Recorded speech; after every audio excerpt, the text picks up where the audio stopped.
प्रेरणा आधार DBT का app आपको Google play store पे मिलेगा।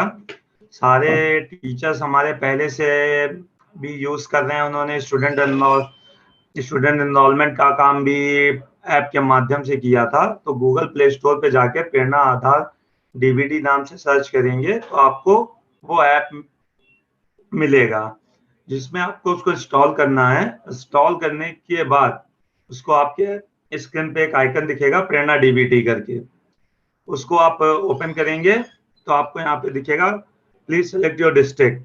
आप जिस डिस्ट्रिक्ट में कार्यरत हैं वो डिस्ट्रिक्ट आपको चूज करना है, चुनना है कि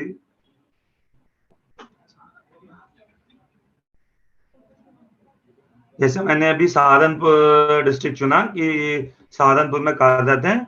नेक्स्ट के बटन पे हम जाएंगे और अपना रजिस्टर्ड मोबाइल नंबर जिसपे कि अभी तक आपके पास एमडीएम में जो आप लोगों ने मोबाइल नंबर अपना रजिस्टर करा रखा है वो नंबर का प्रयोग करना है।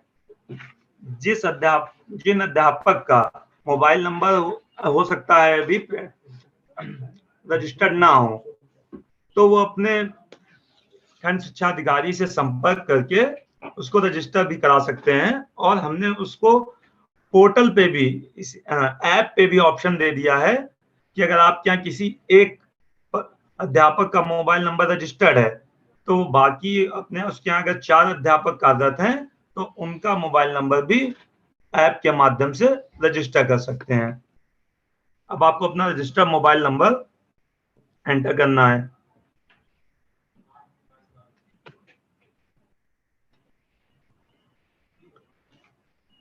उसके बाद नेक्स्ट के बटन पे क्लिक करेंगे।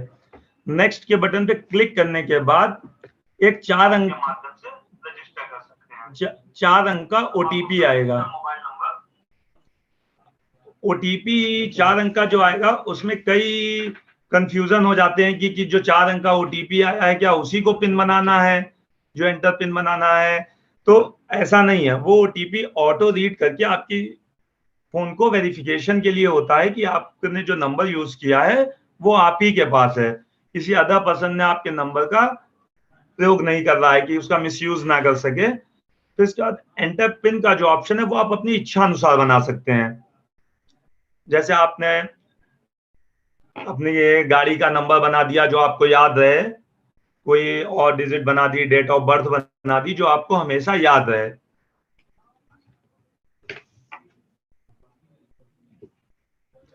उसके बाद आपको रजिस्टर कर देंगे, ये नंबर आपका रजिस्टर्ड हो गया। अगर आपका नंबर विभाग के पास रजिस्टर नहीं है यूपीएमडीएम पे तो वो आपको बताएगा कि आपका नंबर रजिस्टर्ड नहीं है। तो उस दशा में आप 2 कार्य कर सकते हैं। आपके जिस अध्यापक का नंबर रजिस्टर्ड हो उनसे कह सकते हैं कि आपका नंबर रजिस्टर्ड कर दें, या आप अपने बीओ से संपर्क करके, खंड शिक्षा अधिकारी से संपर्क करके अपना नंबर रजिस्टर करा सकते हैं। अब जो पिन हमने बनाया था, जैसे आपने डेट ऑफ बर्थ का पिन बनाया, गाड़ी नंबर का आपने पिन बनाया, उसके थ्रू आप इसको लॉग इन कर जाएंगे। जैसे कि आप सारे ऐप अभी लॉग इन करते हैं प्रेरणा से, आप लोगों ने टीचर ऐप भी प्रयोग किया, स्टूडेंट एनरोलमेंट ऐप का भी प्रयोग किया, जो आप लोगों ने सफलतापूर्वक हम लोग को यहाँ पे सारी इंफॉर्मेशन दी। तो उसी तरीके से लॉगिन का प्रोसेस है। हम लॉगिन करेंगे तो अब यहाँ पे ये 1 टाइम प्लीज वेट दिखाएगा कि आपके जितने बच्चे आपके उस विद्यालय में होंगे वो बच्चे आपके हमारे डेटा सर्वर से लाएगा आपके फोन में। तो इसमें आपको थोड़ा सा धैर्य रखना होगा। जहां पे बच्चे ज्यादा होंगे वहां पे थोड़ा सा ज्यादा टाइम लगेगा, प्लीज वेट करके आपको दिखेगा, लेकिन बच्चे आपके आएंगे। नेट की कनेक्टिविटी आपको इस समय तो प्रॉपर चाहिए होगी कि बहुत स्कूलों में हमारे यहाँ 500-600 बच्चे हैं, तो टाइम प्रोसेस हो सकता है 1 मिनट लग जाए, तो आपको वेट करना है धैर्य रखते हुए। इसके बाद आपको इसमें 2 ऑप्शन दिखेंगे। पहला ऑप्शन आपको दिखेगा डीबीटी, दूसरा दिखेगा verified and drop out report. उसके ऊपर आपको अपनी डिटेल दिख रही होगी कि नाम क्या है, किस डिस्ट्रिक्ट में है, ब्लॉक क्या है, स्कूल का नाम क्या है, स्कूल का टाइप क्या है, पीएस है, यूपीएस है, कंपोजिट है, डेजिग्नेशन हमारी क्या है, वहां पे मोबाइल नंबर क्या है, और ऐप का वर्जन क्या यूज कर रहे हैं। हो सकता है आप लोग अभी भी बहुत लोग स्टूडेंट एनरोलमेंट वाला यूज कर रहे हो, तो इससे आप जान सकते हैं कि ऐप का वर्जन हम क्या प्रयोग कर रहे हैं। हम डीबीटी के आइकन पे क्लिक करेंगे जब भी हमको अब इस पे कार्य करना है, आगे की हमें जो प्रक्रिया करनी है, तो हम डीबीटी के ऑप्शन पे क्लिक करेंगे तो आपको यहाँ पे एक विंडो दिखेगी टीचर इंफॉर्मेशन की। अब इसमें आपके विद्यालय में जितने भी टीचर एमडीएम पे दर्ज होंगे, जो इस पे अभी आप लोग को आईवीआर कॉल भी आती है, वो आपको यहाँ पे प्रदर्शित होंगे।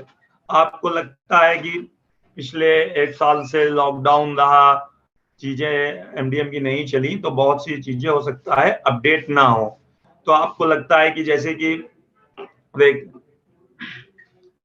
विकास कुमार जी हैं, वो अब चले गए हैं, हमारे यहाँ से स्थानांतरण हो गया है, या कि किसी कारण से वो विद्यालय उन्होंने छोड़ दिया है, तो आप इसमें रिमूव कर सकते हैं उनको।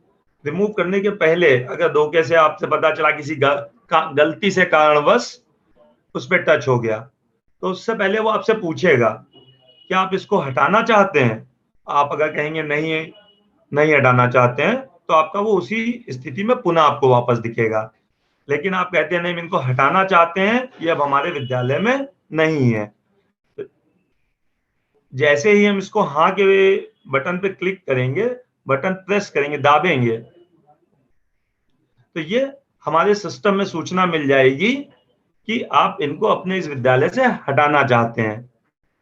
और हमारे कॉल सेंटर के माध्यम से इसको कंफर्मेशन ले लिया जाएगा इनसे कि क्या आप इस विद्यालय में नहीं है, तो उनको हटा दिया जाएगा, और जिस विद्यालय में वो होंगे उनको उस विद्यालय में कॉल सेंटर के माध्यम से रजिस्टर्ड हम कर सकते हैं। तो आप रिमूव पे हम जैसे क्लिक करते हैं और हाँ पे हमने क्लिक किया, तो ये रीजन पूछेगा कि रिटायरमेंट हो गए हैं, ट्रांसफर हो गया, हो सकता है किसी कारण से उनकी डेथ भी हो गई हो, या किसी कार्रवाई के कारण सस्पेंड चल रहे हो। तो अभी 4 कारण से आप इनमें हटा सकते हैं। जैसे अभी हमने इनको रिटायरमेंट का ऑप्शन चुना और रिमूव रीजन पे क्लिक कर दिया, तो अब हमारे इसमें विद्यालय में 2 अध्यापक बचे हैं। अब ये हमें पता है कि हमारे यहाँ 2 ही अध्यापक हैं वर्तमान में, और हो सकता है किसी विद्यालय में 3 हो, लेकिन हमारे यहाँ 2 ही प्रदर्शित हो रहे हैं, तो आप इसमें एक अध्यापक को जोड़ सकते हैं। और ये प्रक्रिया इसलिए रखी गई कि बहुत से विद्यालय में हो सकता है बच्चों का काउंट ज्यादा हो, 300, 400, 500 के आसपास हो, तो हम उसको क्लास वाइज डिस्ट्रीब्यूट कर सकते हैं, जिससे कि काम आसानी से और बिना लोड के एक आदमी के ऊपर बर्डन के हो सके। अब इसको हम एक ऐड करके आपको दिखा देते हैं किस पद पे हैं वो। असिस्टेंट टीचर हैं, शिक्षा मित्र हैं, या उनको एडिशनल चार्ज मिला हुआ है हेडमास्टर का, या एडिशनल चार्ज मिला हुआ है असिस्टेंट टीचर का, या इंचार्ज हैं, अनुदेशक हैं। उनका मोबाइल नंबर विशेष रूप से ध्यान दें कि वो सक्रिय हो, चालू हालत में हो, इनकमिंग बंद ना हो, क्योंकि उसमें एक 4 अंक का ओटीपी आएगा, तभी वो उस ऐप का प्रयोग कर सकेंगे। होता क्या, हम लोग यूज करते हैं, कभी कभी ध्यान नहीं रहता है, 2 सिम होने के कारण एक नंबर हमारा बंद हो जाता है, उस पर ओटीपी नहीं आती है। तो ये थोड़ा सा ध्यान रखेंगे कि नंबर वही यहाँ पे एंटर करें जो कि वर्तमान में चालू स्थिति में हो।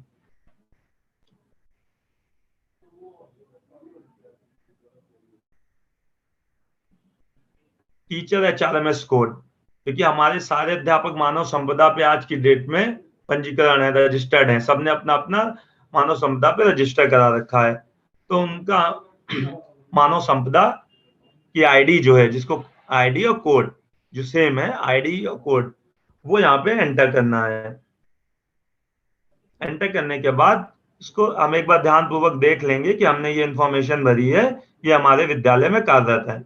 हम ऐड टीचर कर देंगे, तो ये हमारे सिस्टम में आ जाएंगे कि हमने इनको भी ऑथराइज कर दिया।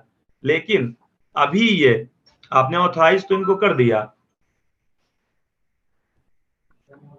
लेकिन अभी ये लॉगिन नहीं कर पाएंगे ऐप पे। क्यों? आपने तो ऐड कर दिया, तो हमारे स्टेट के कॉल सेंटर से, जो हमने डीबीटी के लिए भी रखा है, उससे जिनको अध्यापक को आपने ऐड किया उनके पास कॉल जाएगी, उनसे पूरी कंफर्मेशन ली जाएगी कि आप इस विद्यालय में इस पद पर, और ये आपका मोबाइल नंबर है और ये आपका HRMS कोड है, वो कंफर्मेशन ली जाएगी। वो उस चीज को कंफर्म करेंगे, उसके तुरंत बाद वो रजिस्टर अपने मोबाइल पे उसको करके प्रयोग कर सकते हैं। हमने सारी इंफॉर्मेशन देख ली कि अब सारी इंफॉर्मेशन हमारी टीचर की सही है। उसके बाद नीचे दिए गए ऑप्शन में लिखा है उपयुक्त दिए गए अध्यापकों का विवरण सत्यापित कर लिया गया है, तो आपको इस पर टिक करना है। तो उसके बाद आपको नीचे नेक्स्ट का बटन दिखेगा कि हमको आगे जाना है इस प्रक्रिया से, तो हम नेक्स्ट के बटन पे क्लिक करेंगे। एक चीज हिमांशु मैं ऐड करना चाहूंगा।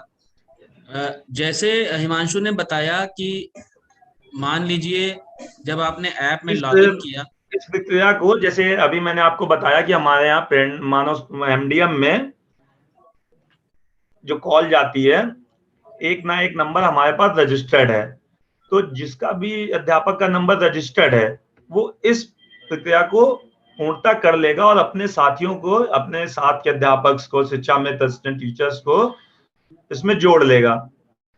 उसके बाद हम नेक्स्ट के बटन पे क्लिक करेंगे, तो भी वो आपसे पूछेगा क्या आप आगे बढ़ना चाहते हैं।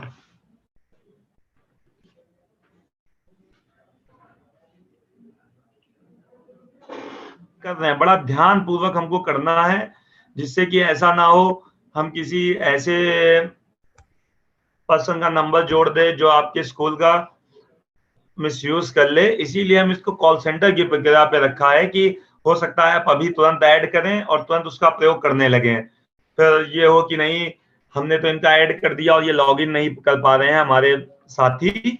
तो इसलिए इसका विशेष ध्यान रखना है कि वो लॉगिन तभी कर पाएंगे जब एक बार उनके पास कॉल सेंटर के माध्यम से कॉल जाके कंफर्मेशन हम कर लेंगे कि आपने जो जिनको ऐड किया है वो पूर्णता सही है।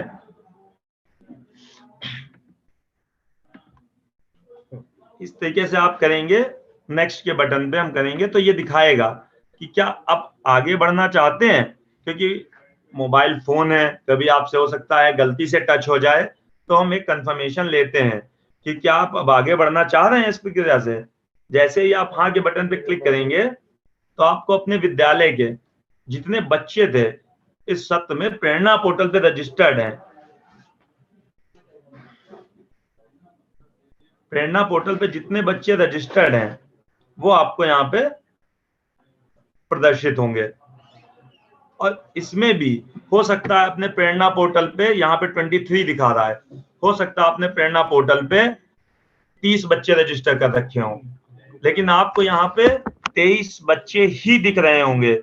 उसका कारण ये होगा कि हमने जितने बच्चे हमारे पास रजिस्टर्ड हैं हर स्कूल में, हमने एक बैकएंड में अपने स्टेट पे हमने एक प्रोसेस चलाया, चेक किया, तो इनमें आपको यहाँ पे बच्चे दिखेंगे कि आपके 23 बच्चे थे, ये पूरे आपको लिस्ट दिखेगी, आप एक एक करके पूरी लिस्ट को देख सकते हैं। अब इस लिस्ट में आपको जो बच्चे आपके यहाँ वर्तमान में हैं उनको वेरीफाई के बटन पे क्लिक करना है। तो उसके बाद भी सिस्टम पूछता है आपका उसका ऐप पूछेगा क्या आप छात्र को वेरिफिकेशन करना चाहते हैं, तो आप हाँ के बटन पे क्लिक करेंगे तो वो वेरिफिकेशन होके आपको सबसे नीचे आता जाएगा, जिससे कि आपको बार बार नीचे ना आना पड़े। जो बचेंगे वो हमेशा आपको सबसे टॉप पे दिखेंगे। अगर आप किसी बच्चे को लगता है कि ये बच्चा पहले हमारे यहाँ भी इसी सत्र में विद्यालय में था लेकिन किसी कारण से वो बच्चा ड्रॉप आउट हो गया, विद्यालय छोड़ के चला गया, तो उसको हम ड्रॉप आउट पे मार्क करेंगे। तो हम ड्रॉप आउट का रीजन पूछते हैं कि किस कारण से ड्रॉप आउट हो गया। उसके कई कारण हो सकते हैं, विद्यालय में दूर होने के कारण, पढ़ाई में कठिनाई के कारण, परिवार घुमंतु होने के कारण, कई कारण हो सकते हैं। जिस कारण से वो बच्चा विद्यालय छोड़ के गया है उसमें उसका सेलेक्ट करना है। जैसे हमने ये किया कि ईंट भट्टों पे काम करने के कारण ये विद्यालय कुछ हमारा विद्यालय छोड़ के अपने हो सकता है होम जनपद में चले गए हो, तो आप इसको ड्रॉप आउट कर देंगे तो ये ड्रॉप आउट में मार्क हो जाएगा। इसी तरीके से आप जब तक सारे बच्चों को एक बार वेरीफाई नहीं कर देंगे आप सिस्टम में आगे नहीं जा पाएंगे। जैसे जैसे देखिए हम वेरीफाई करते जा रहे हैं वो बच्चे नीचे आपको दिखते जा रहे हैं। ये सब काम आपको सिर्फ एक बार करना है, वन टाइम प्रोसेस है आपका, सिर्फ एक बार।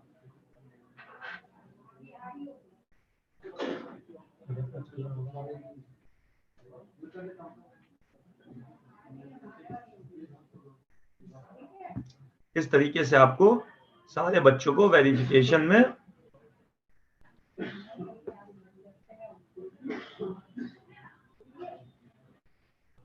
यहाँ पे आपको ऊपर काउंट भी दिखाएगा कि 23 थे, बाकी हमने वेरीफाई कर दिया 21, एक ड्रॉप आउट कर दिया। ये आपका सारा वेरिफिकेशन हो गया। आप एक बार चेक भी कर लेंगे कि हमने सारे बच्चों का वेरिफिकेशन कर दिया है। इसके बाद आप नेक्स्ट बटन पे क्लिक करके मेन जो प्रोसेस है उस पे हम आगे बढ़ेंगे इस तरीके से।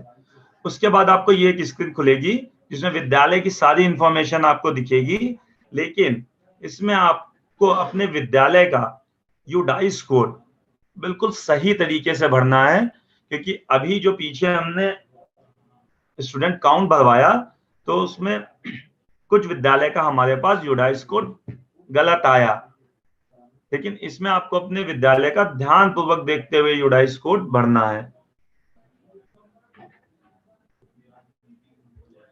विद्यालय आपका किस कैटेगरी का है आपने भरा था यूडाइस में पोर्टल में, उससे हमने यहाँ पे लिया है, आपको यहाँ पे दिखेगा। अब आपको विद्यालय के छात्र पंजिका के अनुसार 21-22 में नामांकित कुल छात्र छात्राओं की संख्या भरनी है। जिस दिन आप ये कार्य करने जा रहे हैं उस दिन आपके छात्र पंजिका में कितने बच्चे पंजीकृत हैं, कितने बालक कितने बालिकाएं। जैसे मैंने दिया कि 25 बालक हैं 25 बालिकाएं हैं, तो टोटल 50 हो गया। इसी को हम चेंज करते हैं तो हमने लिखा 30 बालिकाएं हैं 25, तो टोटल 55 इनरोलमेंट हमारा जिस दिन हमने भरा उस दिन 21-22 का हम मान के चलेंगे कि आपके विद्यालय में 55 बच्चों पे आपको आधार का उनके गार्जियन के आधार को सत्यापित करना है।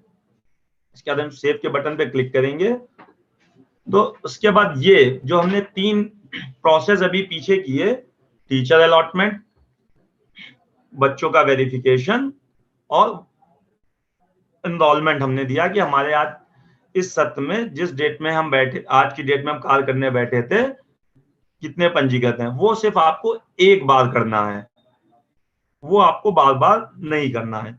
उसके बाद आपको ये एक स्क्रीन दिखाई देगी जिसमें हमने आपको क्लास दिखाया है, स्टूडेंट का काउंट है, अलॉटमेंट है और टीचर का नेम है। हम अपने आप को क्लास अलॉट कर लेंगे। जैसे हमारे विद्यालय में हो सकता है 500 बच्चे हों, हर क्लास में 100-100 बच्चे हैं। हमने क्या क्या हमारे विद्यालय में 5 टीचर भी हैं, तो हम अपने को ले लेंगे कि हमने एक क्लास ले लिया कि हम 5 क्लास हमने सेलेक्ट कर ली, हमने उसको अपने आप को अलॉट कर लिया।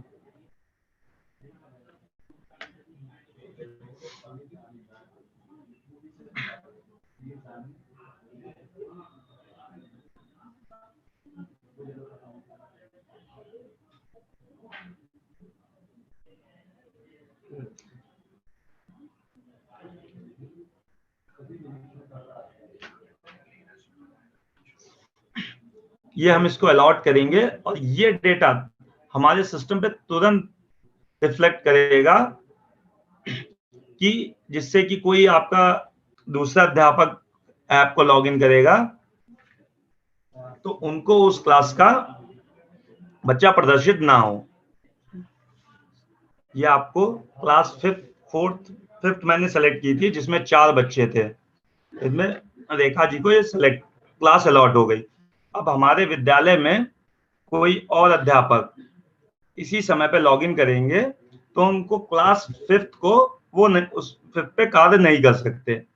ये इसलिए किया गया कि हम सेम टाइम पे हमने भी लॉगिन कर लिया, 5th क्लास ले ली, और ऐसा ना हो कि जो हमारे विद्यालय में दूसरे अध्यापक हैं वो भी उस क्लास को सेम प्रोसेस में ले लें, तो हम 5th क्लास का हम भी कार्य कर दें, 5th क्लास का वो भी कार्य कर दें। इसलिए इस सिस्टम को हमने जब क्लास अलॉटमेंट कराया तो उसी समय हमने उसको सर्वर पे अपने यहाँ पे डेटा पे भेज दिया, जिससे कि दूसरे अध्यापक लॉगिन करें तो उनको मिल जाए। उसके बाद हम नेक्स्ट के बटन पे क्लिक करेंगे तो हमें यहाँ पे कार्य करना है। मैंने क्लास 5th सेलेक्ट की थी जिसमें 4 ही बच्चे थे, इसलिए अब हमको 4 ही बच्चों पे काम करना है। बाकी बच्चे मैंने क्लास अलॉट नहीं की अपने आप की, तो मुझे कार्य नहीं करना है।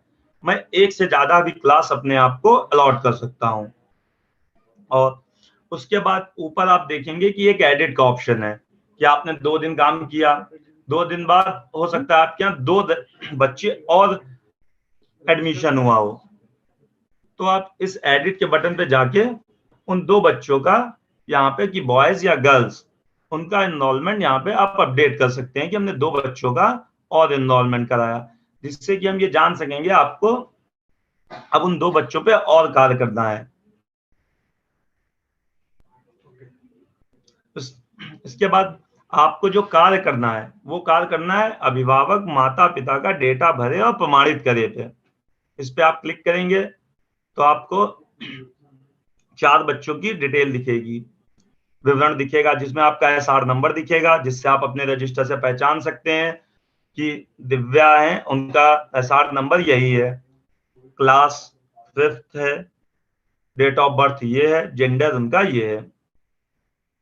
उसके बाद विवरण भरे का एक आपको आगे बटन दिख रहा होगा, विवरण भरे पे आप क्लिक करेंगे तो आपको उनकी पूरी डिटेल खुलेगी जो आपने प्रेरणा पोर्टल पे दर्ज कर रखी है कि दिव्या है, डेट ऑफ बर्थ है, जेंडर है, क्लास है।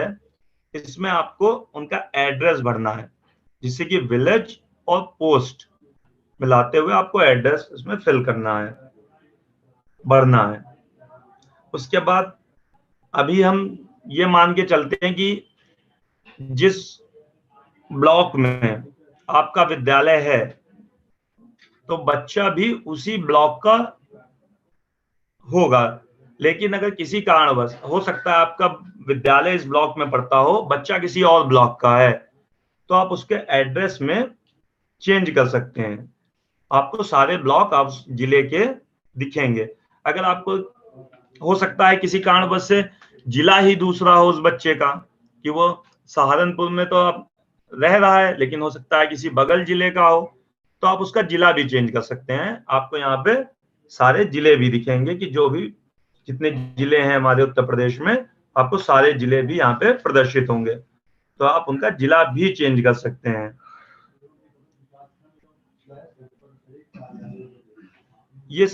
ये हमने ऑटोमेटिक उठा के आपको दे दिया कि अधिकांश बच्चे उसी ब्लॉक के होंगे। इसके बाद आप लोगों ने प्रेरणा पोर्टल में जिन बच्चों का मार्किंग कर रखी है कि वो राशन कार्ड में किस कैटेगरी के, एपीएल, बीपीएल, अंत्योदय, और हमने इसमें एक ऑप्शन और रख दिया नन ऑफ दीज। इसका मतलब ये कि हो सकता है उनके पास राशन कार्ड ना हो किसी भी श्रेणी का, तो वो उसको नन ऑफ दीज को सेलेक्ट कर देंगे कि इनके पास राशन कार्ड नहीं है। अब सबसे महत्वपूर्ण चीज ये है, यदि छात्र से संबंधित जानकारी में कोई त्रुटि है तो उसको सही करने के लिए यहाँ पे क्लिक करें। ये हम लोग ने इस चीज को देखते हुए रखा कि जब शुरू में प्रेरणा पोर्टल में पंजीकरण कराया तो बच्चों का कभी एसआर नंबर गलत हो गया, डेट ऑफ बर्थ गलत हो गई उस समय रजिस्टर करते समय, तो हमने इस ऑप्शन को यहाँ पे रखा। अगर आपके यहाँ पे ऊपर विवरण में जो दिया हुआ है बच्चे की सारी इंफॉर्मेशन सही है तो आप इसको नो करेंगे। अगर बच्चे की इंफॉर्मेशन आपको लगता है कि नहीं, बच्चे की हमारी इंफॉर्मेशन ऊपर गलत दिख रही है, एसआर नंबर गलत दिख रहा है, उसकी डेट ऑफ बर्थ गलत दिख रही है, नाम गलत दिख रहा है, वो तो इस समय क्लास 5th में नहीं 6th में वो बच्चा है हमारे यहाँ, तो आप उसको यहाँ पे सही कर सकते हैं। आपने डेट ऑफ बर्थ को ऑप्शन को चूज किया, तो चुना और उसकी सही डेट ऑफ बर्थ जन्म तिथि यहाँ पे एंटर कर दी जो आपके पास आज की स्थिति में है। फिर आपको लगता है नहीं उसकी क्लास भी गलत थी, नाम भी गलत था, जेंडर भी उसका गलत था, एसआर नंबर भी गलत है, आपने देखा नहीं हमारे पास उसकी उस समय की सारी चीजें अपडेट नहीं थी, उस समय किसी त्रुटिपूर्ण प्रेरणा पे दर्ज हो गई। तो आप ये सारी चीजें यहाँ पे भर देंगे। आपको उससे घबराने की जरूरत नहीं है कि उसके ऊपर इंफॉर्मेशन गलत है, ऊपर दी गई जानकारी गलत है, उसके कारण से आप परेशान नहीं होंगे कि अपने बीओ खंड शिक्षा अधिकारी को आप कॉल करें या, इसीलिए हमने वो ऑप्शन यहाँ पे दे दिया। उसके बाद सबसे महत्वपूर्ण जानकारी है कि जो आप आधार गार्जियन का ले रहे हैं, जिससे कि आपका उनका कंसेंट लेना है, इस पे आपको टिक उसमें लिखा हुआ है कि मेरे द्वारा उक्त छात्र के अभिभावक को बेसिक शिक्षा विभाग द्वारा संचालित डीबीटी योजना के तहत अभिभावक के आधार कार्ड नंबर का प्रयोग केवल सत्यापन हेतु करने की सहमति लेते हुए सहमति पत्र की छायाप्रति विद्यालय में संचित करने की जानकारी दी गई है। इसका मतलब ये है कि हम उनका जो आधार लेंगे, जो छायापत्र ली, उसका प्रयोग सिर्फ हम डीबीटी योजना के लिए करेंगे, इसके अलावा उनका हम प्रयोग कहीं भी नहीं उसका करेंगे। इस पे आप एक्सेप्ट करेंगे तो आपको नीचे दिखेगा कि हम जो जानकारी आधार में भरने जा रहे हैं उससे बच्चे का रिलेशन क्या है, नाता क्या है। हो सकता है उसके फादर का, पिताजी का अकाउंट हो, माताजी का अकाउंट हो, किसी कारणवश हो सकता है उन बच्चे के माता पिता ना हो, तो आप उनके दादा दादी का आधार भी लगा सकते हैं। लेकिन अगर उन बच्चे के माता पिता जीवित हैं तो आपको माता या पिता के आधार का ही प्रयोग करना है। अगर माता पिता नहीं है तो आपको दादा दादी या लोकल गार्जियन जो उनके होंगे उनका प्रयोग करना है। अगर माता पिता हैं और उनका आधार नहीं बना हुआ है तो उनसे आप एक बार रिक्वेस्ट करेंगे कि आप अपना आधार जाके बनवा के ले आए। इतनी इंफॉर्मेशन आप पास आधार में होनी चाहिए, और जो आधार की कॉपी आप ले रहे हैं उनसे, उससे उनका कंसर्न लेते हुए कि हम यह आधार आपका सिर्फ डीबीटी योजना के लिए प्रयोग करेंगे, इसकी एक छाया प्रति विद्यालय में एक फाइल बना के अवश्य रखें। ठीक है, इस तरीके की आपके सारी जानकारी भरते हुए आगे बढ़ना है। पिन कोड भरना है जहां पे उसका एड्रेस पता है। जानकारी में मैंने आपको दिखाया अगर कोई जानकारी बच्चे में त्रुटि है तो उसको आपको यस पे करते हुए जो भी त्रुटि है उस पर मार्क करते हुए उस त्रुटि को यहाँ पे भरना है, जिससे कि सिस्टम उस त्रुटि को ऑटोमेटिक सही कर देगा।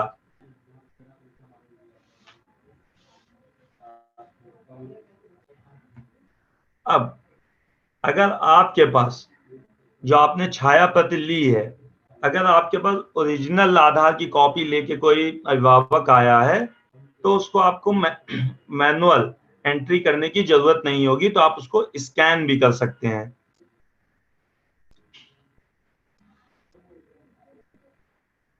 इस तरीके से स्कैन करेंगे तो एक कैमरा खुलेगा जिसमें कि हम आधार के क्यूआर कोड को स्कैन करेंगे तो वो सारी आधार की इंफॉर्मेशन, जिसमें आधार नंबर, गार्जियन का नाम जो आधार में लिखा होगा, अभिभावक का नाम, उसका जेंडर यानी कि मेल है फीमेल है, वो अपने आप सिस्टम आधार से उठा लेगा। अगर आपके पास फोटोकॉपी है तो आपको मैनुअल एंट्री करके उसको दर्ज कर देना है। उसमें आधार नंबर लिखना है, नाम लिखना है। नाम में ध्यान देंगे ध्यान पूर्वक कि जो आधार कार्ड में लिखा है, जैसे अभी आप देख रहे होंगे मैंने गुरविंदर स्पेस सिंह, तो अगर आधार में भी गुरविंदर स्पेस देके सिंह लिखा है तो आपको गुरविंदर स्पेस सिंह देके ही लिखना है। अगर आपके आधार में सिंह नहीं लिखा है तो आपको सिंह नहीं लगाना है। हो सकता है जनरल वे में अपने नाम के आगे सिंह लगाते हो, लेकिन आधार में आपके नहीं है तो आपको आधार में नहीं लगाना है। जिस अवस्था में आपके आधार में नाम लिखा है उसी अवस्था में आपको यहाँ पे दर्ज करना है। उसके बाद आपको अपना मोबाइल नंबर जो कि सक्रिय हो, जिसपे कि हम सारी जानकारी आपको दे सकें कि आपके डीबीटी में आधार में क्या प्रोग्रेस है, आपका जब में फंड ट्रांसफर हुआ, तो हम आपको सारी जानकारी इस नंबर पे दे सकें।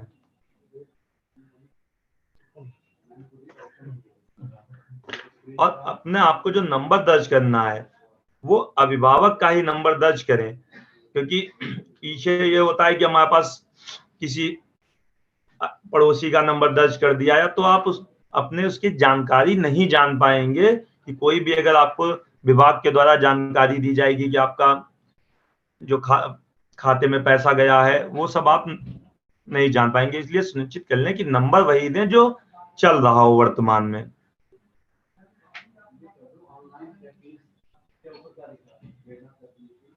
इसके बाद आप क्लिक हेयर टू वेरीफाई आधार पे बटन को क्लिक करेंगे, तब आपको ध्यान देना है कि सिस्टम में आपके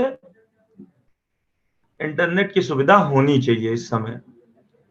क्यों? क्योंकि ये आधार के बात करता है कि जो आपने आधार नंबर नाम डाला है वो सही है या गलत है। गलत होगा तो आपको पुनः चांस, एक बार प्रयास का मौका देगा, फिर आप करेंगे तो फिर मौका देगा। लेकिन आपको ध्यान पूर्वक देख लेना है कि सही है। अगर सही है तो एक बार में ही आपका आधार वेरिफिकेशन कर देगा। जैसे मैंने क्लिक हियर टू वेरिफिकेशन किया, इसमें भी हम एक बार पूछते हैं कि आपने ये आधार नंबर डाला है, ये गार्जियन नेम है, ये जेंडर है, ये आपका मोबाइल नंबर है। अगर इसमें भी लगता है आपको नहीं गलती से गलत हो गया है तो आप इसको पुनः कैंसिल कर सकते हैं और यहाँ पे चेंज कर सकते हैं। लेकिन आपको लगता है नहीं सही है तो आप प्रोसेस के उस पर क्लिक करेंगे। ये आपको तुरंत आपको वहीं पे बताएगा कि आपका सफलतापूर्वक प्रमाणित हो गया। आपका यहाँ पे आपका जो आपने आधार दिया था वो सफलतापूर्वक प्रमाणित हो चुका है। अब नीचे आपकी बैंक इंफॉर्मेशन है। बैंक इंफॉर्मेशन इसलिए है कि जो आप आधार दे रहे हैं तो आप वही खाता संख्या नीचे दें जिसमें आपका आधार लिंक हो, यानी कि आप आधार बैंक में दे आए हो।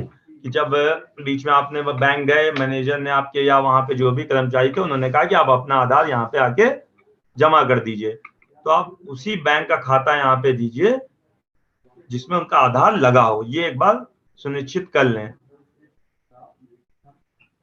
आईएफएससी कोड है, जैसा कि आपने लास्ट स्क्रीन शेयरिंग तक देखा था कि हमने आईएफएससी कोड भरा था, तो उस आईएफएससी कोड वाले प्रोसीजर में आपको सिर्फ बैंक अकाउंट का, जो कि अभिभावक की बैंक खाता पासबुक में आईएफएससी कोड मेंशन्ड होता है, उसी को देखते हुए वहां पर जब भरेंगे तो बैंक की शाखा का नाम और बैंक का पता दोनों ही वो अपने आप उठा लेता है। उसके बाद जिस भी बैंक का आप अकाउंट नंबर भर रहे हैं, यहाँ से वो ऑलरेडी उसमें दिया गया है। जैसे कि अगर आप इलाहाबाद बैंक का भर रहे हैं तो 11 डिजिट का अकाउंट नंबर होता है, तो वो उसमें अपने आप वो सिर्फ 11 ही डिजिट लेता है। तो बहुत ही ध्यानपूर्वक जो भी अभिभावक के बैंक खाता पासबुक में आपको अकाउंट नंबर दिख रहा है उसको भरे।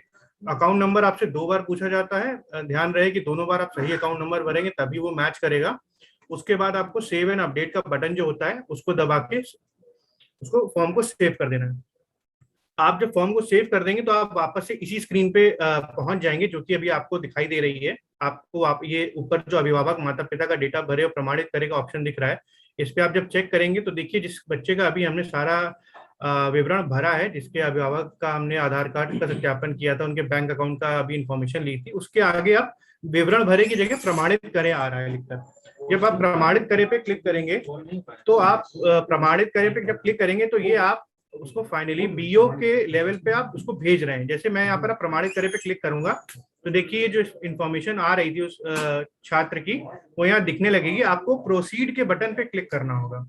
जैसे ही आप प्रोसीड के बटन पे क्लिक करेंगे आप देख सकते हैं कि यहाँ पे प्रमाणित छात्र मतलब जितने बच्चों का शिक्षक द्वारा प्रमाणीकरण हो जाएगा उनका काउंट यहाँ पे आ जाएगा। अब यहाँ पे देखिए ऊपर 3 बच्चों का काउंट हमारे पास हो गया है 4 की जगह पे, और 1 काउंट प्रमाणित छात्रों में आ जाएगा। तो जैसे जैसे आप अपने नामांकित छात्रों का प्रमाणीकरण करते जाएंगे वो छात्र आपके प्रमाणित छात्रों में दिखने लगेंगे। मैं जैसे प्रमाणित छात्र का अभी आपको रिपोर्ट खोल के दिखाऊंगा तो देखिए इसमें आपको प्रमाणित छात्र में जो जिस बच्चे का हमने अभी आधार गार्जियन का आधार का सत्यापन किया था वो यहाँ पे दिखने लगेगा। जब ये डेटा आपका सिंक हो जाएगा तब ये आपको यहाँ बीओ में भेजे गए प्रमाणित छात्रों में दिखने लगेगा। ये डेटा हर 1 घंटे में सिंक होता है। आपको अपने द्वारा किए गए सारे ही सत्यापन प्रमाणित छात्र में दिखने रहेंगे। 1 घंटे बाद आपको यहाँ पे सारे बच्चे जितने जो आपने प्रमाणीकरण कर दिया वो यहाँ पे दिखने लगेंगे। आपको जैसे इंफॉर्मेशन उनकी प्रिंट करनी है जिनका आपने प्रमाणीकरण कर लिया है तो आप यहाँ इस बच्चे के आगे दिए गए एरो पे क्लिक करेंगे। इसमें उसकी सारी इंफॉर्मेशन जो आपने भरी थी पूरा फॉर्म एज इट इज आपको यहाँ पे दिखने लगेगा, जिसमें आपने जो उसका पिन कोड भरा था, क्लास भरी थी, गार्जियन नेम भरा था, गार्जियन का मोबाइल नंबर, उसका अकाउंट नंबर, उसका ब्रांच नेम, सब कुछ यहाँ पे आपको यहाँ पे प्रोवाइड करता है। इसको आप प्रिंट कर सकते हैं यहाँ पे या पीडीएफ भी बना सकते हैं। इसको आप आगे व्हाट्सएप पे भी फॉरवर्ड करा जा सकता है। इसके अलावा इस डैशबोर्ड में आपको 2-3 रिपोर्ट्स और दिखाई देती हैं। हो सकता है कि जैसे कि किसी अभिभावक का आधार कार्ड सत्यापन आप करने का ट्राई कर रहे हैं पर 3-4 अटेम्प्ट के बाद भी उस अभिभावक का आधार सत्यापन नहीं हो पा रहा है तो वो सारे ही बच्चे यहाँ पे आपको दिख रहा होगा अप्रमाणित छात्र हैं, वो सारे बच्चे यहाँ अप्रमाणित छात्रों में दिखाई देने लगेंगे।